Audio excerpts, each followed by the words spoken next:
Oh my gosh, here's a blast from the past, right? If you guys are new to Limelight, you may not know, but the group that is now called the Real Women Business Collective used to be Kendra's direct sales coaching group. And I used to do live videos in there, walking on my treadmill all the time. That was when I was trying to convince myself that I was going to actually work out all the time. Now I actually work out all the time. But then I was trying really hard to work out all the time. So I did not announce this live. So if you're catching the replay, you did not miss an announcement. I didn't do a recap yesterday because I was busy. If you guys follow me on my personal page, you know that I finished my taxes yesterday. Literally, they gave me a 5 p.m. deadline, and I sent the email at 4:53. So if anybody is a master at procrastination, let me just tell you, that person is me. I am the master of all procrastination, and I'm telling you that because I know a lot of you are the same way, and a lot of times people think that I have everything together as a leader and a person, and I definitely work at it every single day, and I fail all the time.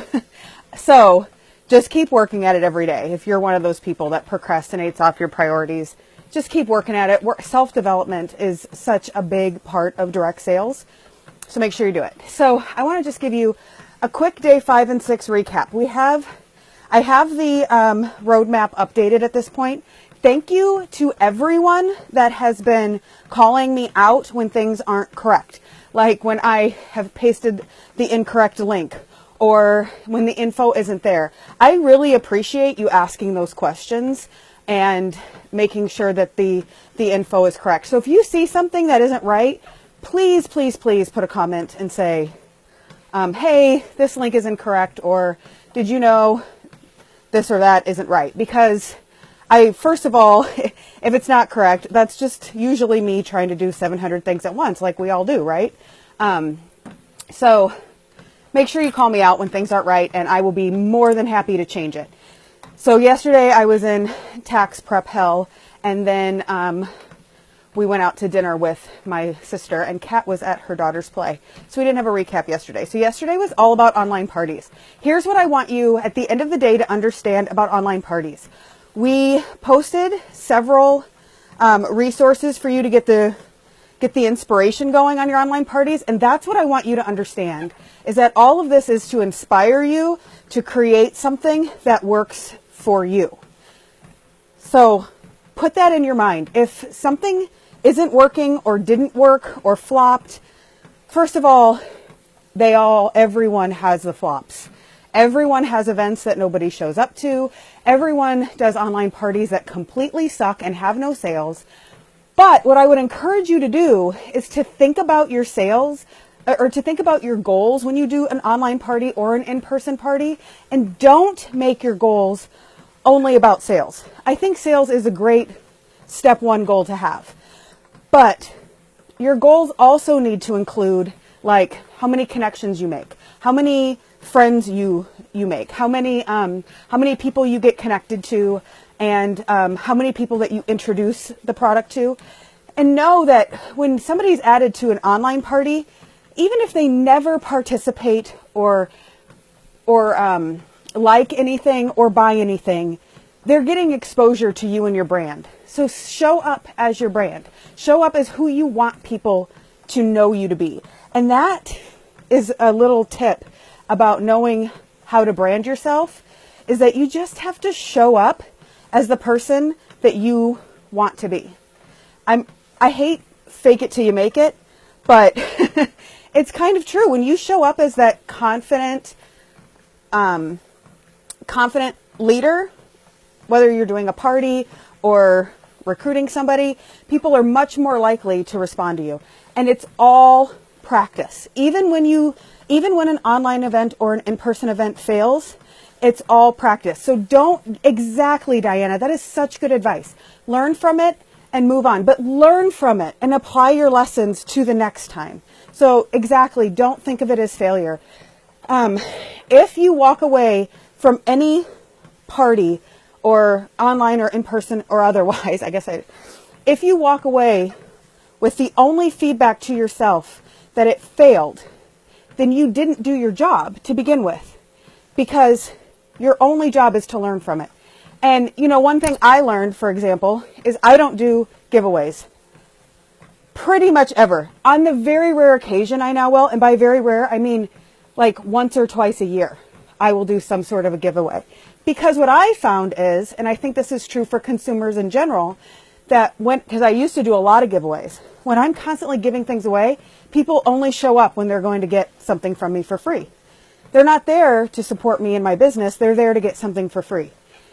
When you create a culture that allows people, or that encourages people to support you in your business, and you make the value that you give them the free part, when you make that you're giving them extreme value, when that part is free, then they support you and your business. I'm not saying that giveaways are completely bad, but I'm saying give it some thought.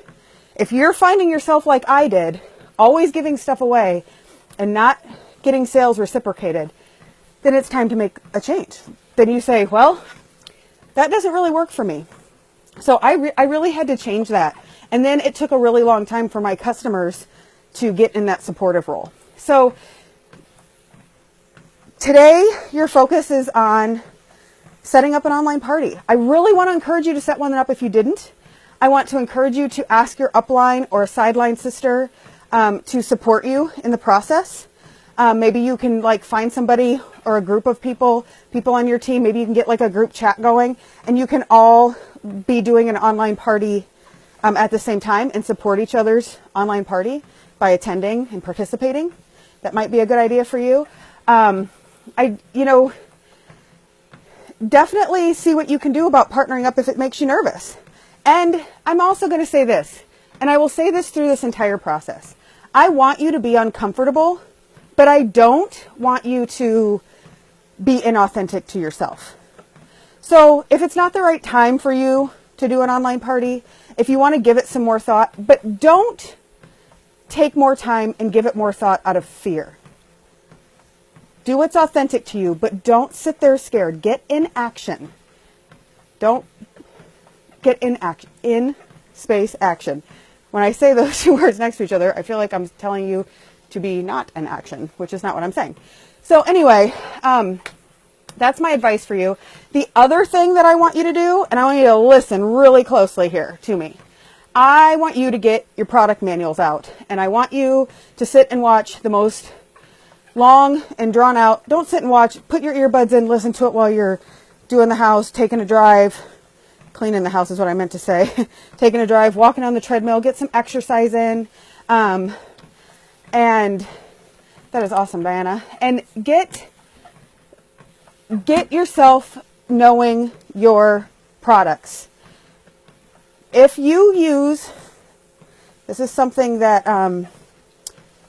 that Lindsay Colomb said in a video that I just watched that will be coming up for your assignment on Monday. She said, if you're using your upline as a customer service line, you're doing something wrong. You need to become the expert. We all have a responsibility to become experts on our products, and everyone becomes an expert on our products one word at a time. Whether you're learning via a video or you're reading your product manual, it's a process. It takes time, and you can do it in small, digestible chunks. The best advice I was given when I first started was to print out my product manual and put it on my bedside table and read and commit to reading 10 to 15 minutes every night. And that's what I did. 10 minutes. You have your entire career to learn these products. So give yourself a little assignment to read a little bit of that every day. So that is your assignment for the rest of the weekend. So you're going to be working on your online party, you're working on product knowledge, and tomorrow we are having a special guest come in and do a live on a Power Hour. I'm not sure what time she's coming, but she is an expert at it, and she's going to give us all of her best tips and tricks. And here's something else I want to say. I am not an expert on online parties. I am not an expert on power hours. And that's why I'm bringing in other resources for you so you can learn from them. Definitely read the comments under day 5 and in the album under the online parties. You guys have showed up. Holy cow. You guys have showed up and shared your best tips for online parties. I have been so blown away by your tips. I'm like, who are these people that are doing all of these awesome things? There's so many great ideas in that, in those comments in the album under week 1. Go to the one that says rock your Facebook party or host a Facebook party and spend some time reading those comments. Y'all are geniuses. That's all I have to say. So, and that's the thing. You don't have to be like a complete expert on everything, but that's why we get together. That's why we piggyback off of each other. That's why if you read the Face Crew's new website, we want to take what your strengths and learn learn what you know and apply it to our business. So, yeah, that's it. You are so welcome, Sherry. You guys have been so generous with your gratitude. I mean, honestly, I will tell you something personal. I had a really awful week. Actually, I had a really awful day in the middle of this week. And because of this group and you guys, I was able to really keep going and keep my mindset focused and committed. And, it's really easy to get derailed when you fall off the tracks. It's really easy to stay there. Don't stay there. Get uncomfortable. Yeah, do that. Just do that. Thank you guys. You have an awesome weekend too. Bye.